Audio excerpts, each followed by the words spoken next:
Welcome to Raghavan naturopathy. आज बात करेंगे जिसको सीकेडी है। सीकेडी मतलब क्रोनिक किडनी डिजीज। उसमें क्या क्या कॉम्प्लिकेशन हो सकता है, लोग जानना चाहते हैं कि इसमें क्या क्या हो सकता है। उसमें सबसे पहले तो बॉडी स्वेल कर जाएगा, पाँव स्वेल कर जाएगा, पेट स्वेल कर जाएगा, पेट में पानी भी भर सकता है, छाती में पानी भर सकता है, फेस स्वेलिंग हो जाएगा। इसके बाद उसको आँख वगैरह में भी स्वेलिंग हो सकता है, ब्रेन में स्वेलिंग हो सकता है। एक तो स्वेलिंग हुआ। दूसरा, जो बॉडी में टॉक्सिन जमा हो जाता है उसके वजह से उसके स्किन में रैश आ सकता है और दाना हो सकता है।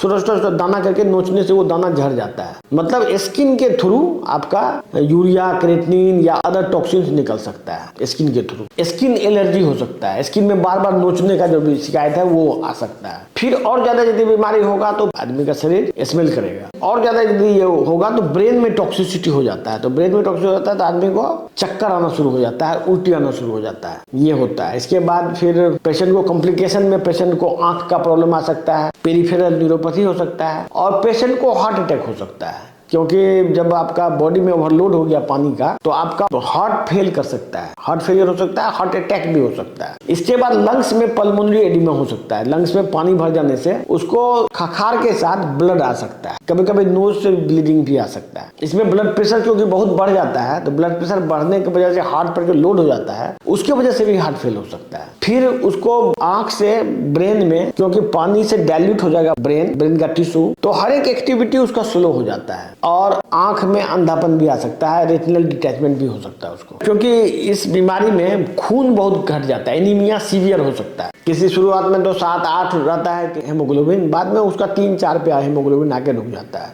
3-4 से फिर नीचे भी घटना शुरू हो जाता है। ये बोन मेरो में ब्लड नहीं बनने से होता है। बेसिकली जो आदमी किडनी फेल है, ब्लड में पानी भरा हुआ है, उसका हर एक रिएक्शन स्लो होता है। क्योंकि जब आपके बॉडी में पानी भरा हुआ है तो जो एंजाइमेटिक रिएक्शंस है ब्लड बनाने के लिए भी वो भी स्लो होगा।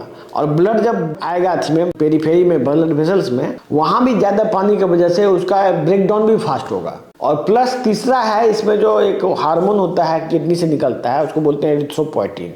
एरिथ्रोपोएटिन का भी डेफिशिएंसी हो जाता है क्योंकि किडनी फेल है। एरिथ्रोपोएटिन का इंजेक्शन देते भी हैं तो ज्यादातर लोगों का ब्लड नहीं बढ़ता है उससे, इसीलिए क्योंकि ब्लड का जो ब्रेकडाउन हो रहा है पेरिफेरी में या वेसल्स में, आपका जो एंजाइमेटिक रिएक्शन स्लो है और प्लस पेट से एब्जॉर्प्शन भी न्यूट्रिएंट का कम है, ये सब मिला के अल्टीमेटली आपका हेमोग्लोबिन नहीं बढ़ सकता, एरिथ्रोपोएटिन ले भी तो पर भी। इसीलिए मेटाबॉलिक उपचार बेस्ट है। मेटाबॉलिक उपचार में आपका हर एक चीज का सॉल्यूशन एक साथ हो जाता है। इसमें इंटेस्टिन में भी क्या होता है, परफोरेशन हो जाता है। इंटेस्टिन का जो लेयर है, मान लीजिए इंटेस्टिन का जो लेयर है जहाँ से आप खाना खाते हैं, खाना से एब्जॉर्ब होता है, वहां भी एडिमा हो जाता है और एब्जॉर्प्शन ऑफ द न्यूट्रिएंट एकदम से घट जाता है। ये बहुत सारा समस्या हो सकता है और ये बहुत ही क्रॉनिक और परमानेंट टाइप का डिजीज है। जो भी लोग इससे सफर कर रहे हैं, इसमें लाइफ को एक्सटेंड करने का कोशिश किया जाता है। यदि आपका लाइफ चल रहा है तो वो उसको एक्सटेंड करने की कोशिश करता है, उसको रिवर्स करने की कोशिश करते हैं। मतलब नेचुरोपैथी सिद्धांत ही इसी पर बना है कि आदमी के लाइफ को बेहतर कैसे बनाया जा सके।